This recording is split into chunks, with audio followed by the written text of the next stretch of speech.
right, a warm welcome to every one of us that joined the webinar for today. We are hoping that other persons will still be able to make out time to join us just in time so that they don't miss out on anything. So I would be the facilitator for the webinar today, and my name is Benita Maduguna. And I know some of us may be wondering who is Stedify and what is Stedify about. Stedify is simply an African food tech startup that empowers people with, regardless of their status, we are aiming to empower people with the right information, the right resources that they need to make healthy dietary choices. And the approach with which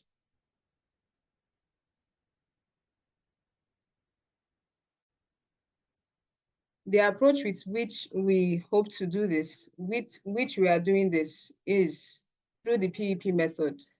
And before I would continue, I would like us to just say a short word of prayer.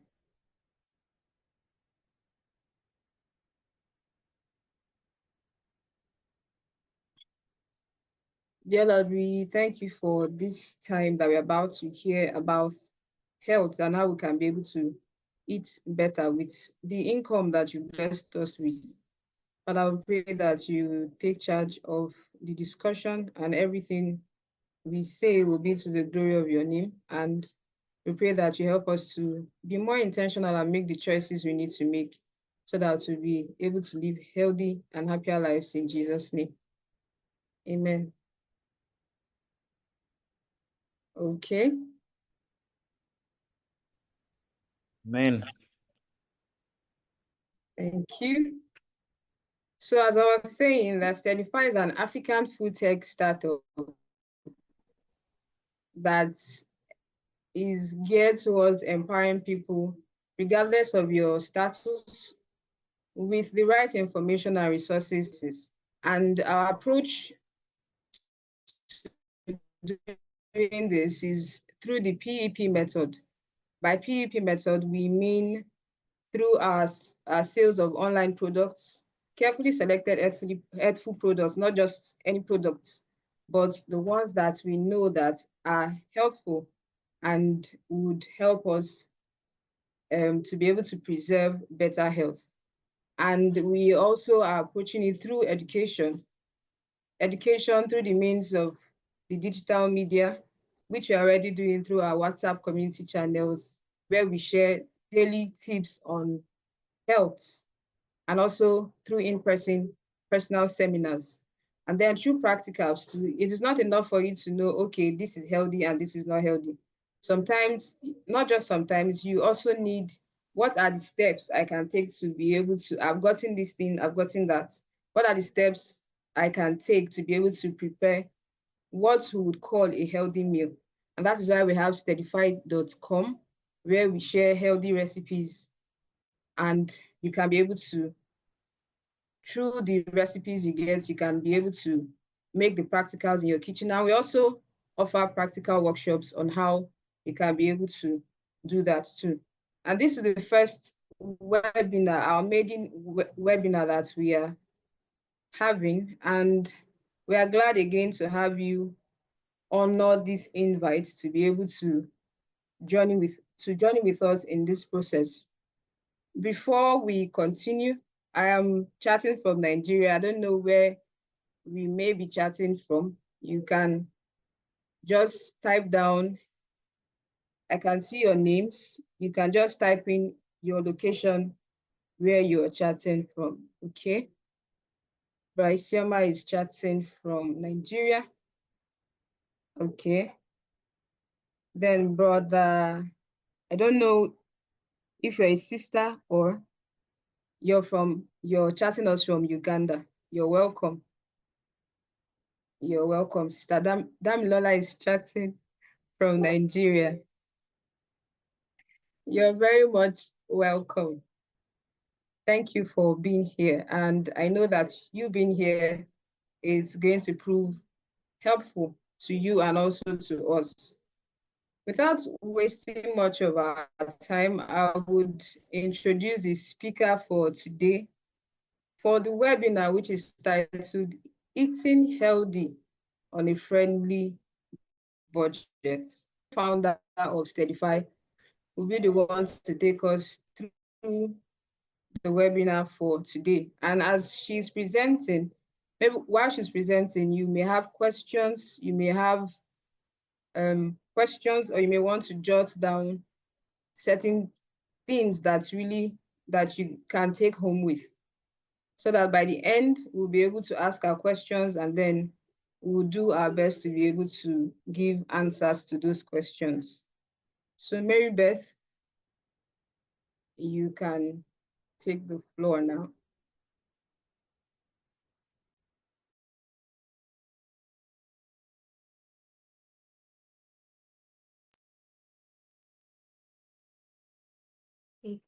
Thank you so much. Thank you so much, Benita, for your kind invite. And I'd like to appreciate everybody for taking their time to come here. What I see you, Ma, Tamilola, Isioma, thank you so much for out of your Sunday schedule, planning the time to come here. We really appreciate and do not take this for granted. So let me get down to it. And that is an interesting thing because it has so many conversations around it. But I would like to begin with this story really about my experience of eating healthy. So at the beginning of the year started very interesting for me. We had collected a donor had sponsored us to do a community outreach. And at the end of our budget, that was around August 2023, we had a budget of, okay, this would cost like, let's say $300.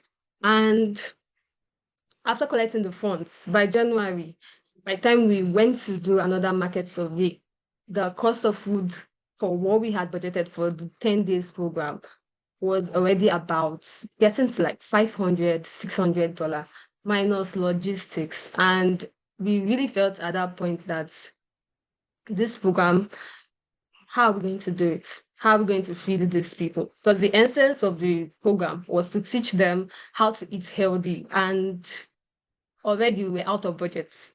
So the lessons that I really learned from there is one thing that really stood out for us was how people were very open to eat local foods. So on the Sabbath, which was part of their religious observation, part of the religious observation, we didn't cook that day, and we were giving them cucumbers and granuts. And prior to that time, it was quite interesting because there was going to be this, how would you feed people cucumber and granuts on Saturday? Like, there's no way. But it was actually a success. As you can see in the picture, people were happily eating their cucumbers and their granuts, and a lot of people were very open to it actually. And out of the attendance, which was up to like 150 participants, we had people coming back to ask for more cucumbers, ask for more granules. And for us on the other end, this really cut down on the budget because cooking rice every day, cooking that every day, it was going to far exceed the budget. So now this is on a large scale on how one can plan, one can manage and use things available in order to achieve this. But how do we practice that in our own personal life? So that is really the crux of this presentation. That's really it. Then before we, like, one question that really came to mind. I know someone in the doing that outreach came to me telling that, why don't you just like give people Coke, Coca-Cola, give them donuts. Why don't you just give them all that? And I think for me, it has really come to understand that why is eating healthy important? Why are we gathered here? Why should we care about eating the right things? And why should we care about the benefits to us? Well, just looking at this, if you ask me, from this infants here to this adults here, if I could ask, what is something that resonates through all this? Or what will you say, what is something that at each stage of this young life, from his infanthood to he being this happy grandpa with his wife, what's something that he needs all through? Something that he needs all through. Well, I'll say food. This baby needs good food in order to grow to be this, well, will you call him a teenager? Then this young adult, then this man, and this old man. He needs the kind of food that would give him the mental capacity. He needs the kind of food that will help him to grow and help him to be his best self, help him to be the productive young man that would scale and pass his exam, help him to be the person that will be in the workforce, help him to be the person that will give back to the society, help him that he'll be emotionally stable enough to get married and manage a relationship, and finally sustain him enough to his old age. So that shows how important food is on an individual level. It's something that we might neglect every time, but when you see how it affects every area of our lives and how it is a holistic factor, such that when you are hungry, you really can't think right, or when you are hungry, you can't really control your emotions left, right, and all those things. So it just really shows that truly, like, food is key. And that's why, even on an individual level, you should really be concerned of what you eat, because it affects other areas of your life. And I think that's something else we'll probably discuss in another webinar. But for now, I think it's good enough to put it out there that on an individual level, it is very important to the growth of every phase of our life, from infanthood to adulthood. Then, well, it's not just about us too. When you look at it from a holistic perspective. Now, I like rice and beans. I really like rice and beans. So I just kept this plate there. And of course, it should have its vegetables. And I think this is a typical food that anybody could eat any day, like rice, vegetables, and all. And I just wanted to bring the perspective that when we think about food, do we also think about the entire value chain of people that are affected by the food that we eat? So we have this list of the farmers, we have the list of the wholesalers, the retailers, we have this list of even people that are selling it at our doorstep. And all these people are depending on you to actually consume this food. So the farmers that are farming expect you to buy their crops in the end, or expect the wholesalers to buy their crops. The wholesalers expect the retailers or you to get it from them. And then there are the people that just, the middlemen around all these businesses. And it's all linked to this chain. Now you ask, okay, so now using this, please stop me. I don't know. In case if my network is not right, I think someone can just pop in a message for me. Then, as I was saying, now in this link of all this intersection of people, using Nigeria as a case study, we have up to 100 million tons of food and loss waste every year. And you ask, how is that possible with the level of poverty there?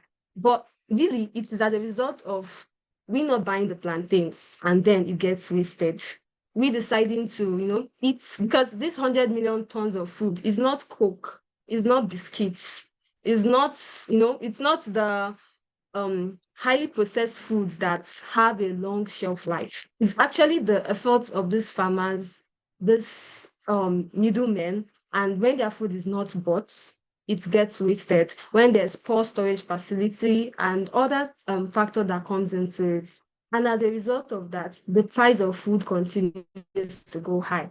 So you see that if these things have a ripple effect, the more we consume the right type of food, the more the demand of it increases. And when the demand of it increases, obviously, with more consumption, there's increase in production. So that's the economy of scale. So you see that eating right, it doesn't just affect you as a person, right? It is great for you as a person. It is also great for the entire society on which our value system and on which our economy is actually built on. So when you're eating, just be knowing that you're making some farmers very happy.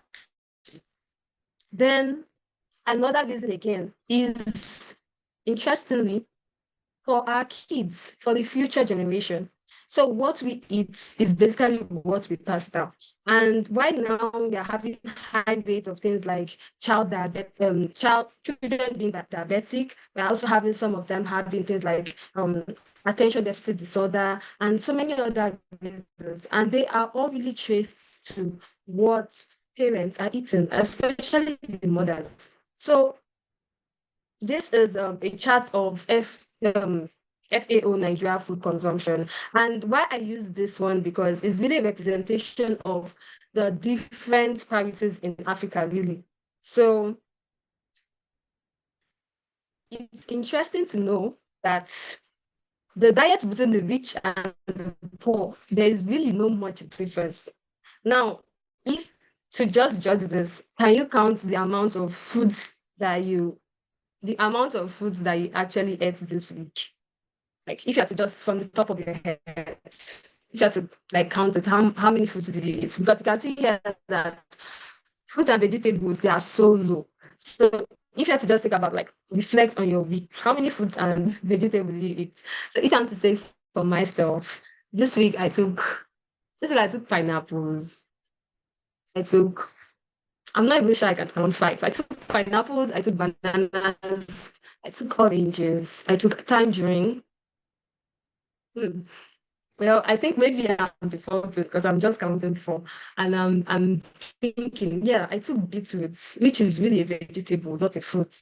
But I think it really shows us that, well, we don't eat enough fruits. We don't eat enough vegetables. And what is interesting is that whether you are rich or you're poor, whether you decide to drink maybe the high-end, high-brow beverages like Nestle, or you just decide to take the Coca-Cola, you still fall into the brand of people that are just taking beverages alone. And this has a ripple effect because that's what we're also going to give our future generation. And how do we give our future generation the kind of energy, vitality, good health, good mind, which comes from phytonutrients and, of course, the nutrients that they are going to find in things like fruits, things like vegetables. So how do we give them all that if we are not eating that? Like, truly, we can't give what we don't have. So even from the period of when gestation or even during pregnancy, children depend on us. And even before the pregnancy, starting from the quality of the sperm that is donated into the woman, it all ties down to the foods that we eat. And with the high rate of things like prostate cancer and other issues that do happen around this aspect of fertility and the nutrients that is given to children, even right from pregnancy, you can see with me why the present generation are having a higher increase in children having both mental issues and other health diseases that were not there. So what you eat should also make you kind of reflect on what am I going to give the future generations? Because those are upcoming workforce, those are upcoming kids, and it's really important for us to give them best, the best ground to start up from. And that is at least a good mental and physical capacity, which is all related to what we eat. So I hope that I've been able to let you see that what you eat, your diet, is not just about you. It's also about the entire society and the future generation. So now, after having explained that, we'll get down to what is the true cost of eating healthy. And I know in this presentation, maybe it's like, okay, a kind of breakdown, but I would just like us to take an open mind approach to this, that if I want to eat healthy now, what do I need to do to achieve this? Because that's what's key. And from my research and my experience, I have really broken it down to these three things. You need time and planning. You need knowledge and experience, and you need money. And each of these three factors are really interrelated. Each of these each of these three factors, they kind of go so they go with each other. So I will get down to explaining it. Let's start with time. Now, I don't know if anybody have experienced this thing, but sometimes it is at that afternoon that you tell yourself, what am I going to eat that afternoon? This afternoon, now what am I going to eat? In that answer, I'm going to eat something. And what would that something be? The nearest thing that is close to you. That's what you're just going to eat. And that's one of the major impediment. That's one of the major challenges to eating healthy. Not knowing what you are going to eat the next moment. It's very key. It's very key. Or for some of us, we know that we are going to go out the next day. We know we're going to go out the next day. We know that we are eating healthy team. Like we're in the team of eating healthy. That's what we have been telling ourselves. We're going to eat healthy since. But knowing that we're going to go out the next day, we decide to go out without any plans at all of what we're going to eat. I don't know. So we have zero plan of what we are going to eat. And that's when we now get there. And anything that we see outside, because it's a panic situation, you are hungry, your body is needing calories, the next thing, you just buy anything. And you feel bad. You feel bad. Oh, I didn't reach my eating healthy goal. I'm not able to sustain this, and you give up. Now, the problem did not start with you buying anything. The problem really started a day before, where you knew that you were going to go out and you didn't plan. You didn't plan that, okay, maybe I should just carry some food to go with me. Maybe I can put my food in the flask. Maybe there's something I can do so that I'm not at the mercy of whatever is outside there. So the first thing here in time and planning is preparing so that you're intentional about this process. The next thing is budgeting. And in this budgeting, it's under planning because these things take you to sit down. It takes you to sit down and plan, to ask, how much do I have to spend on food? So these are really key questions to ask because, for example, if you have 10,000 naira, you have 10,000 naira, that's how much you have to spend. That 10,000 naira is not for only food. You still have other essential things that you want to pay for. You want to pay for your house rent. Maybe you have something that a payment you're paying for. Maybe you're owing somebody. And because of you have 10,000 naira in your account and you have not budgeted, you don't know how much you want to spend on food. When you go outside and maybe you see fruits or something in quotes that you think is healthy, like maybe you like smoothies, and you just say, oh, I thought I have 10,000. Maybe you use 8,000 to buy the smoothie, and you have 2,000 left. The next thing you're discouraged, eating healthy is so expensive. It's so expensive. So I've spent all my money on food. However, if you had budgeted before time, you would have known that, okay, out of this 10,000, it is only 2,000 naira I can spend on food. So since you already know that, because you have already allotted time to all other aspects of the remaining 8,000, you wouldn't overgo your budget. So it's very key, and it requires that intentionality or being intentional. And that's why you should really budget so that you know how much to spend on food and how much you can actually afford to eat, which is really key in buying. Then taking inventory of your food intake.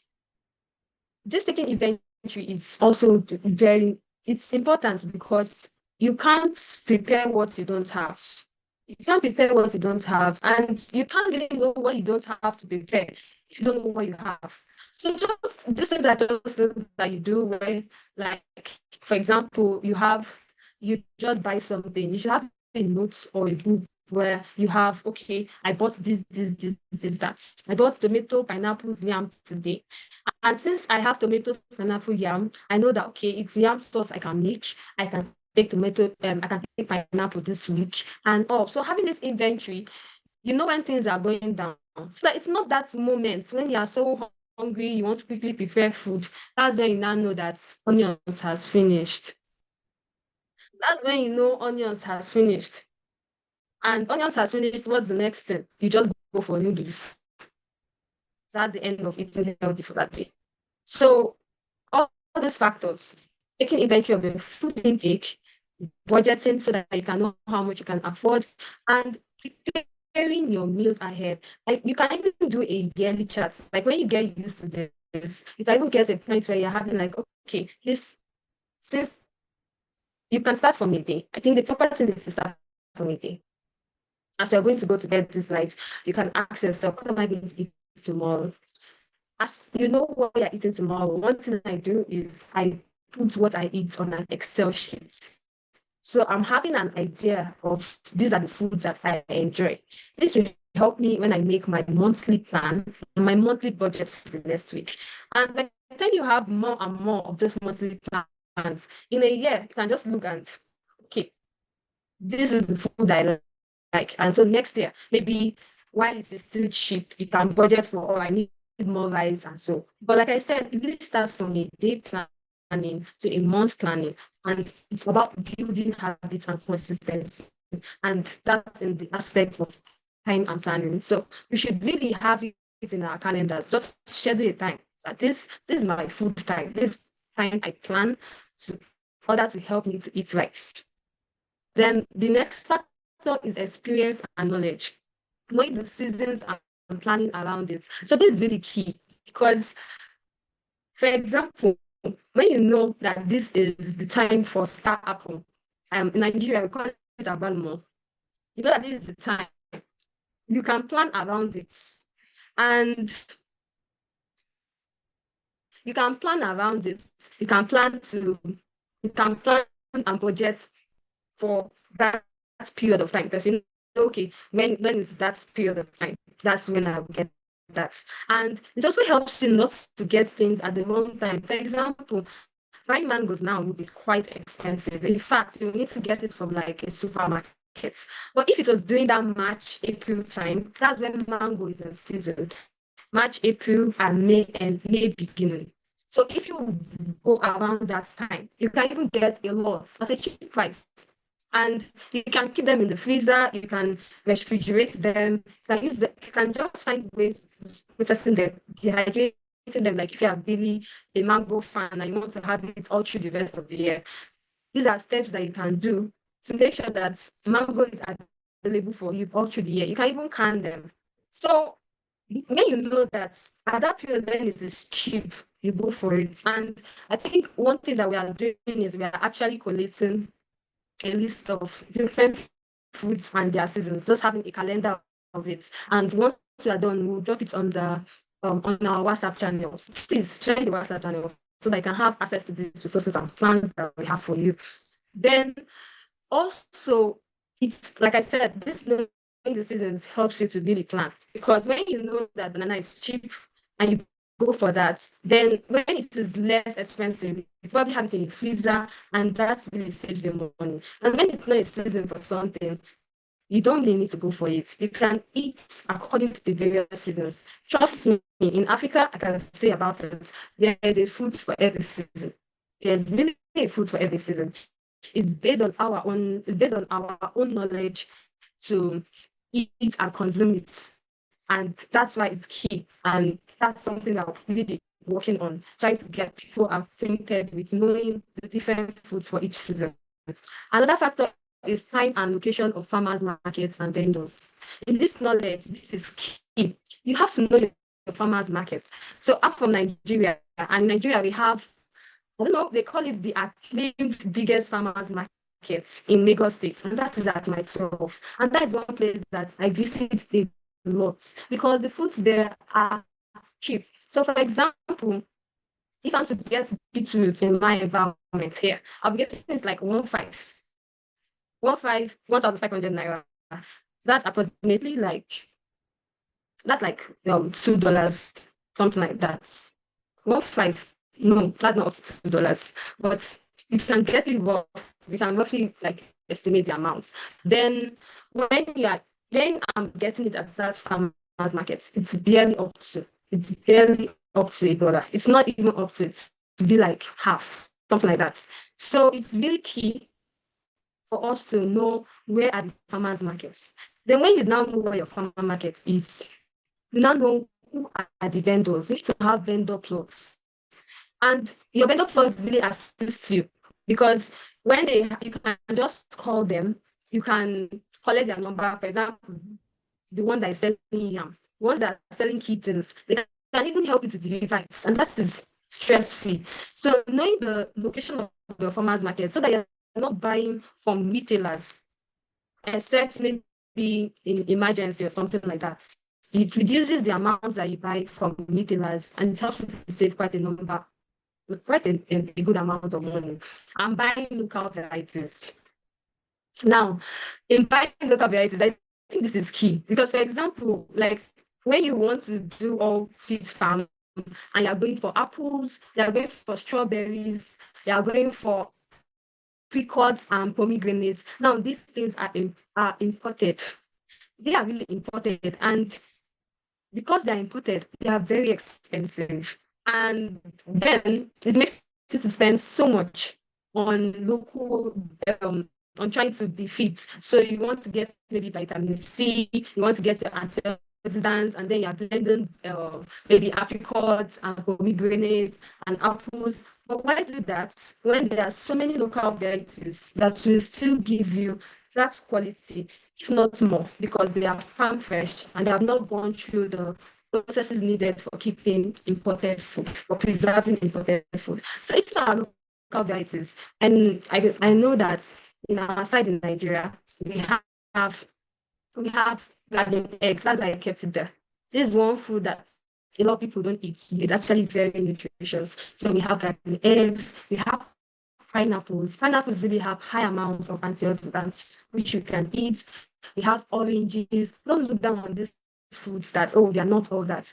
Trust me, they are like your best friends in this eating healthy because they're affordable, they are nutritious, and they are very good for you. And really, it's something that we should it's something that we should really try to get to eating our local varieties, even when we are preparing food and from the shifting away from like eating so much imported things. Then finally, money. Now, when it comes to money, I think money is really key because I know I know that at times we struggle with this in terms of okay, this is the money that I have. And what I would say is that if you can't afford it, leave it. If you can't afford it, leave it. There are so many things that you can afford that is within your budget. So one, try to avoid food debts as much as eating healthy is important. It's not really what you owing people because of eating healthy. You don't need to owe food vendors and then the debt is so much and you just give up. You decide not to eat healthy anymore because you're owing so many people. Try to avoid food debts. It's not like an investment that maybe if I borrow money from someone, I put it inside eating food, it will yield me more money. It's not like that. The investment is into your body. So it's not going to yield money like directly. So because of that, I think it's really key for us to avoid owing vendors, avoid, I'll pay you back, give me some tomato, I'll pay you back next month. No, try to work within your budget. And if you follow those principles that I have given earlier, I think it will really, really help you because there's lots of things that you can afford within your budget. You just need to open your eyes and be open-minded to assessing them. Then sticking to your budgets. And I think it's related to that aspect of time and planning because, like I said earlier, you need to avoid emergency situations. And that's why time and planning, like I said, is related to sticking to your projects. If you're at that point, like,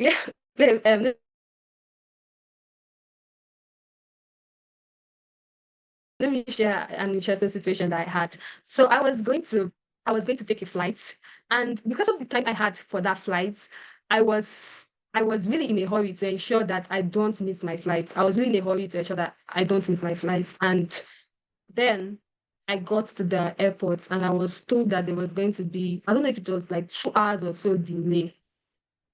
And that just really shattered my meal plan. Because by the time I would get home, it would be too late for me to eat. I was, it was really something for me. It was really something for me. And worst of all, getting to the getting to the getting to the food courts at the airport, because I just had to eat them, because like I said, by the time I get home, it will be too late for me. Getting to the food courts, I was I was informed that I was informed that each of these plates of food was how much? It was, I don't know, it was like 5,000 naira for one portion. That was like times, that was going to really impact my budget for food. But I would not have gotten to that situation where I needed to buy food for that exorbitant amount if I had planned earlier. And that's why it's really key. Sure, we make mistakes and we get about it. It's not like once I've made a mistake, you now sit down and you move, oh, I can't do this. Get a mistake, you stand up and you do better next time. So getting to that point, it really taught me that if I want to go to the airport, especially if I know I'm going to eat after that, I'm going to eat before going there. So the point is that you really want to not put yourself in that emergency. Your brain is no more thinking, you're just acting based on feelings kind of point, or you just need to eat. If you plan, to really cut on that and to help you to stick to your budget. So if there's a party or there's a gathering, you know how much you can spend. When your friends are asking you, oh, let's go out, let's go and do this, you already know your food budget and you know how it would impact this. So having it at the back of your mind, it really assists you to stick to your budget. And the final point here is cooking your meals. In this health journey, it is really key for you to do things yourself. Because just a practical example is this: if you're going to buy tiger nut smoothie like outside at the supermarket, how much are you going to be spending? Something like 3,000 naira. While a cup of tiger nuts right now is 800 naira. At the dates, it will not reach up to like 1,500. Now that's like double price parity, because they still have their own margins that they have to reach.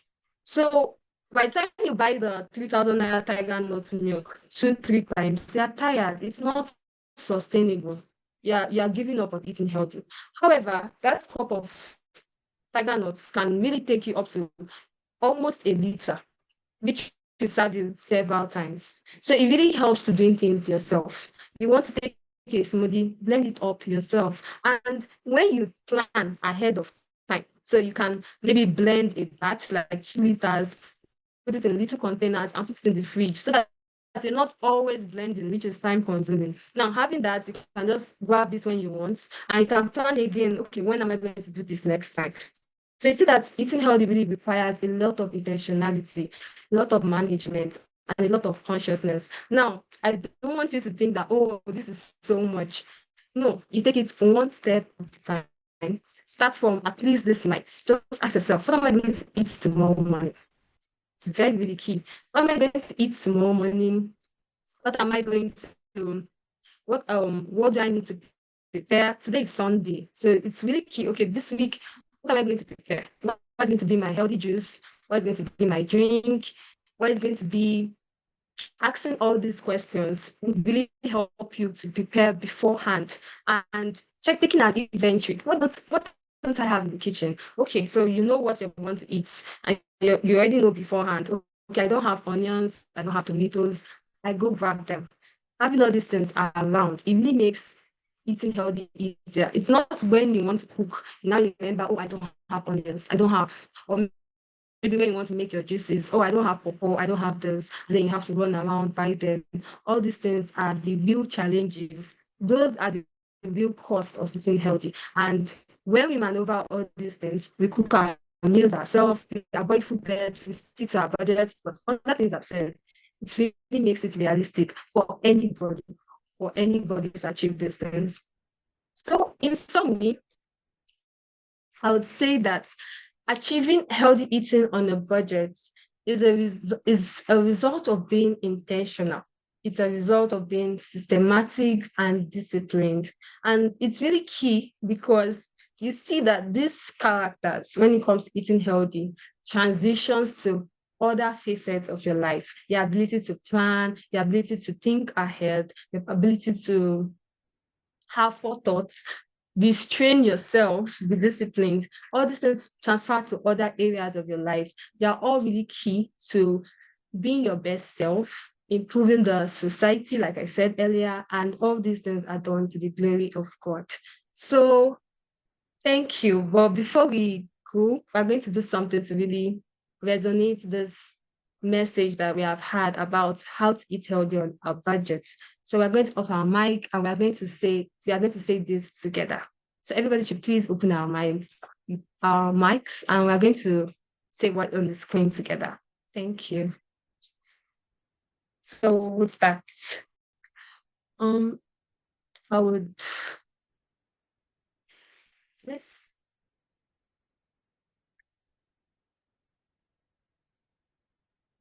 sorry, it's kind of went off. Would say this together. Benita, please, can you hear me?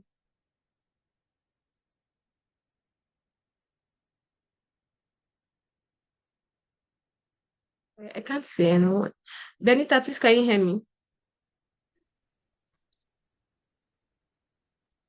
I think she's having a network problem. Okay. All right. Okay. So I think she was also meant to kind of like handle this, but I'll just really read it out. So eating healthy is good for me, is good for you, and is good for our future generations. And as we put these things into practice, I know that it will be really key for us to achieve this goal of eating healthy. Thank you. Thank you so much. So she's I think Anita is having a network issue. So I would be handling the question and answer session. Thank you, Rodoma, for being here. Thank you so much. I really appreciate your presence. And I'm going through the message, a lot of Nigerians. So this is the time we can ask our questions. Please ask questions. And your question don't really need to be related. Ask, you can also share your experience. What are the what are your experiences in terms of eating healthy? What are the challenges that you have had? And permit me to just stop sharing. Thank you. Thank you so much. Okay, so thank you. What are the questions? Now let's have the discussions now. What are the questions that we have? What are the challenges that we have to eating healthy, and any insights that you want to share from the presentation? We have about like 12 minutes to do this. So I really look forward to this engagement. Thank you.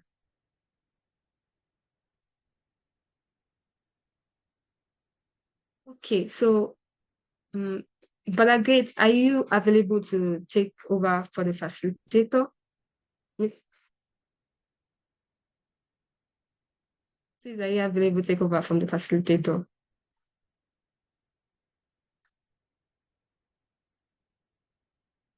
Okay, so I'm going to be going through the message. Yeah, I think Brother may also not be available, but let me see if I can assist with that. We have a question here from Andrew 1626. He's asking a question that he said, I used to love vegetables, but the way they are grown with chemicals, I am thinking twice. What ways can we reduce those chemicals on the vegetables after purchasing? That's the question from Andrew.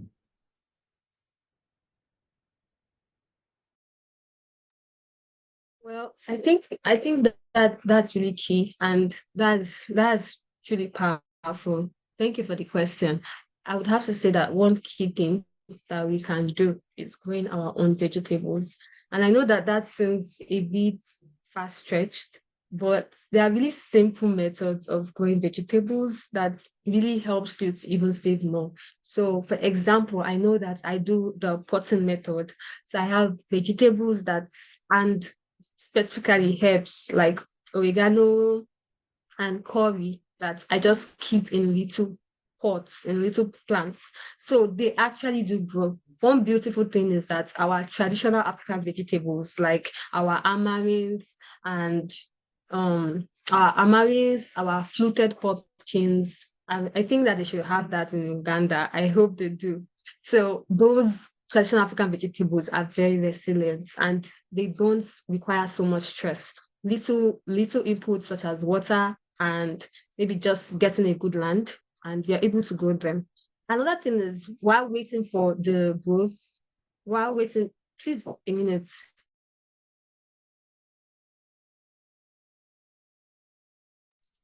So while waiting for the growth, one key thing to actually do is washing the vegetables.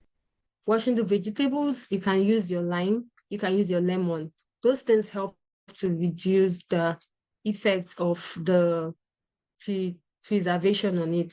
And buying from the farmers markets. So while yes, to be honest, the farmers do spray, not all of them though, but yeah, while some of them would spray those pesticides, a lot of them don't actually. It is sometimes when it gets to the point of the wholesalers, in order to ensure that the vegetables are able to last longer in their hands, and even the retailers, as a result of that, they have to put maybe some carbon and other forms of hazardous preservation on them to preserve it. So the best thing you can do is get as close to the farm as possible. Try to achieve that farm to fork method. And when you do, it really does help to get your vegetables as healthy. But you can start thinking of planting your own vegetables yourself. I know you can do it.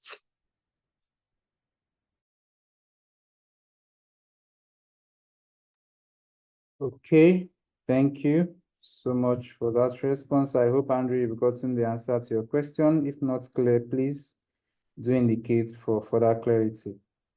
On 1648, I see Samsung SM A256E has a question. Okay, I think that question has been dropped.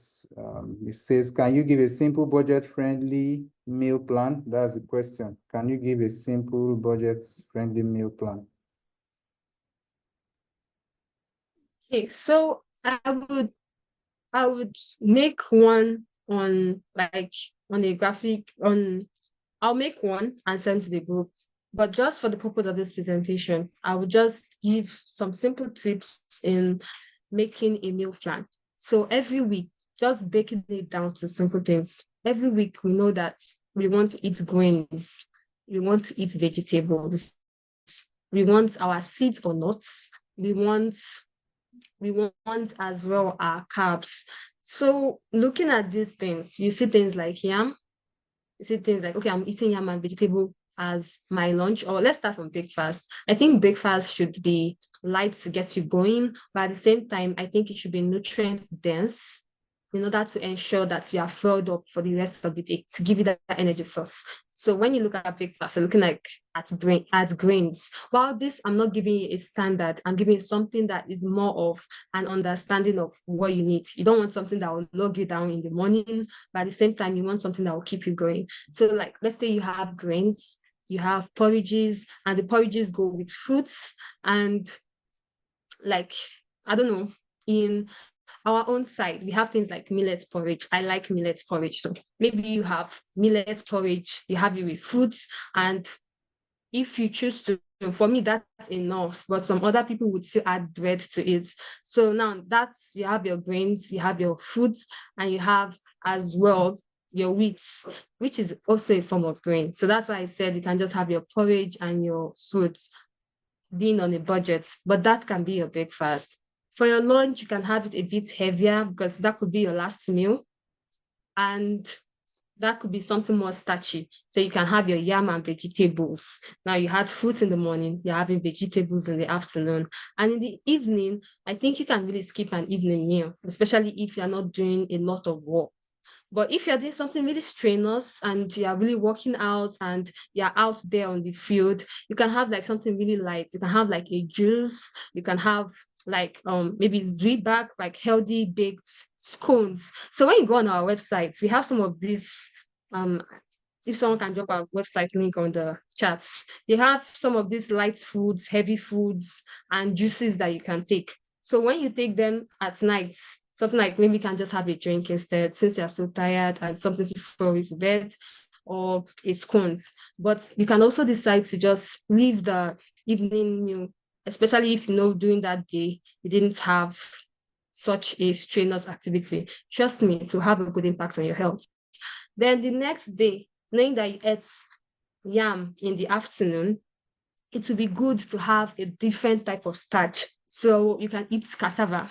You can eat cassava in the form of gari. You can eat cassava in the form of tapioca. You can eat cassava in the form of just boiling it and having it with like a soup, a goosey, how you want it. Now you are varying it. And so maybe on Monday you had your vegetables like fluted pumpkins. That is what we call ugu. Then with your soup, you can choose to have jute leaves. That's what we call a wedu.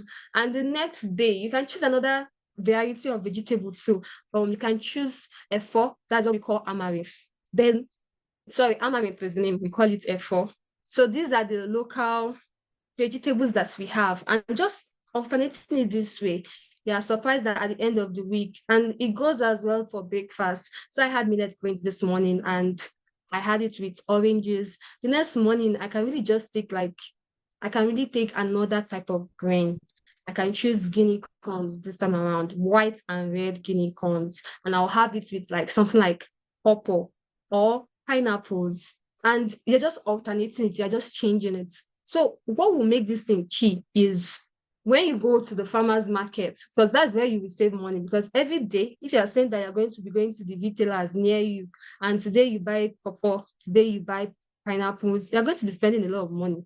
But if you like, okay, one thing I do is on Sundays when it's my time to buy from the farmer's market, I have a list of what I'm going to eat, a list of the fruits and vegetables that I'm going to be eating for maybe 2 weeks or 3 weeks time. And I'm going there with my list, and I just go there, I buy them, and I have it down. I know that fruits and vegetables really spoil on time, and it's a waste of money if you buy them so much and they just spoil. So I buy enough of what I know I would eat, or people around me would eat, and it helps. So I know that, okay, the foods are already at home. All I have to do at this point is simply follow my meal plan and achieve that.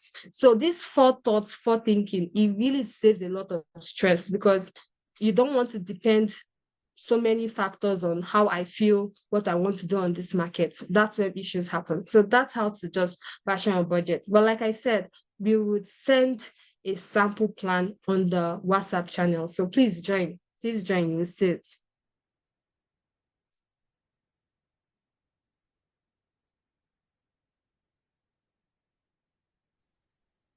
Okay, we have another question from just a moment.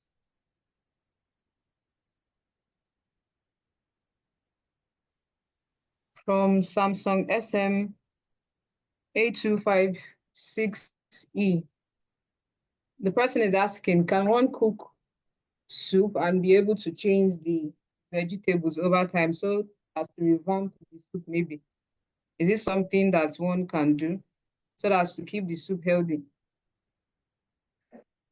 Well, I would say that necessity is the mother of invention. So if it necessitates for you to do that, I think it's much healthier and less food waste. It's to do so. But that's not the best, or how will I say it? That's not the optimum use of food, because other ingredients in the soup, apart from vegetables, would also be losing their nutrients. So it's not just vegetables that you're eating in a soup. You're also eating, like, maybe you made the soup from things like soybean, or you made the soup from things like pumpkin seeds. And some of these things, the more you boil them, like the tomatoes too. So the more you boil them, the more they lose some of their phytochemicals, they lose some more of their vitamins, and what you're left is just with the minerals and the vegetables that you have added. So it's best to make your soup, either you make it large and then you put it into small containers and refrigerate them properly so that food poisoning doesn't take place or food contamination doesn't take place, or you make it a small batch, you eat and you are done, so that new fresh vegetables come with fresh soup. So either of those methods really work. Or I think another thing you can do is you can make your soup base. So a lot of our African food is alternating of different vegetables. So alternating of different vegetables in a particular soup base. So you can make your soup base and store that in your freezer, let it be blocked. Then when you want to make your soup, you can scoop from that soup base and add a vegetable inside.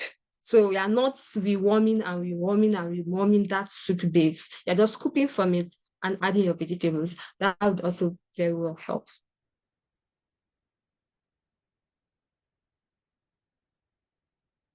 Thank you so much for these questions. They're so engaging. I really, really appreciate everybody and your time and being all invested in this.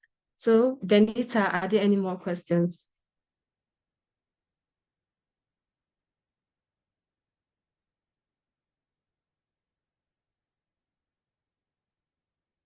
Um,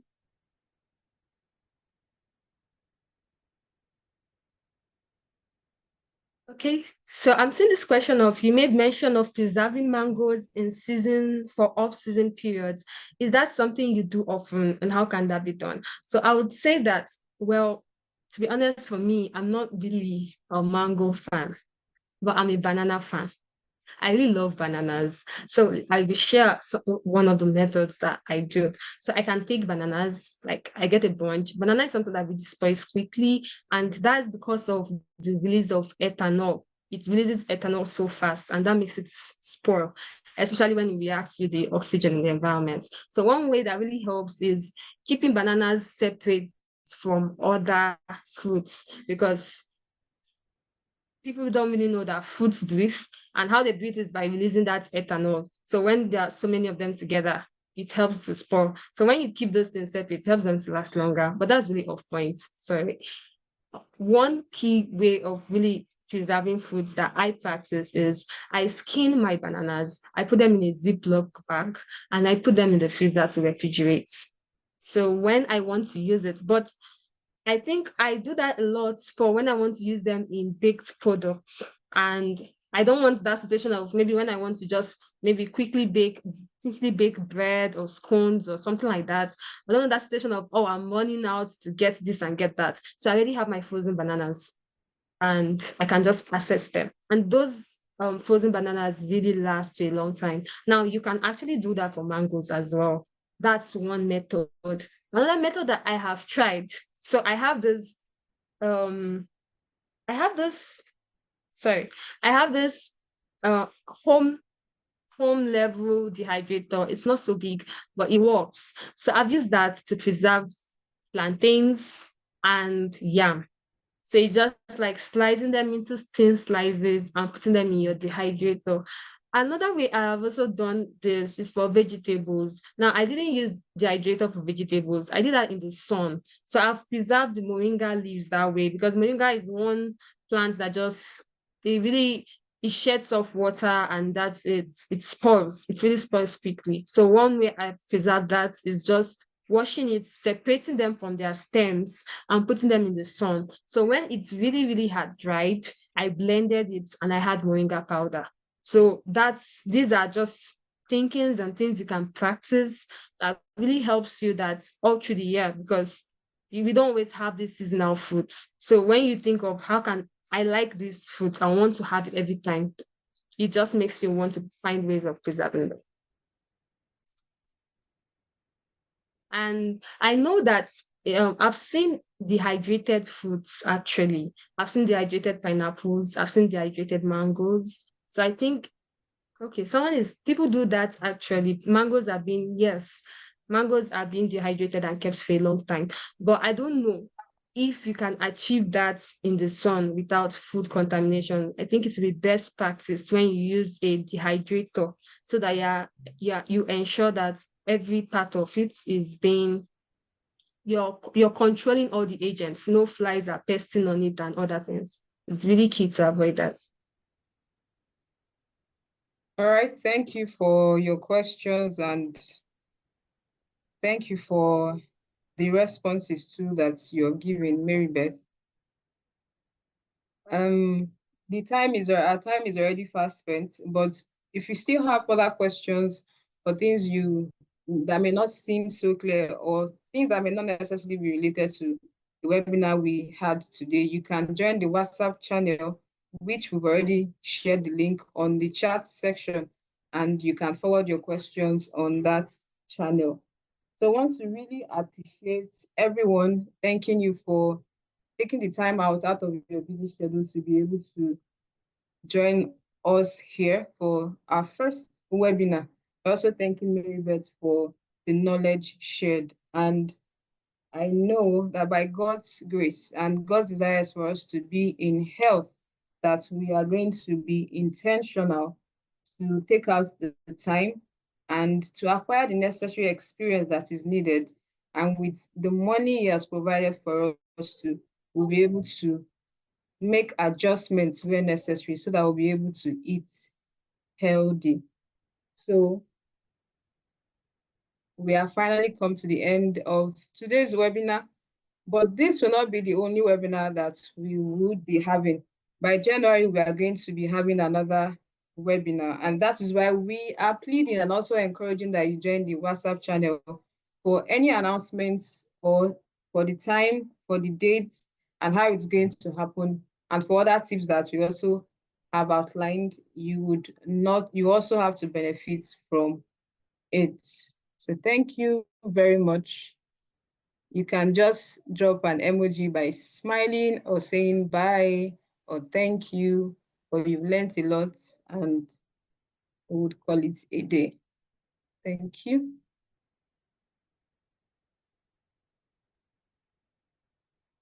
Was I heard?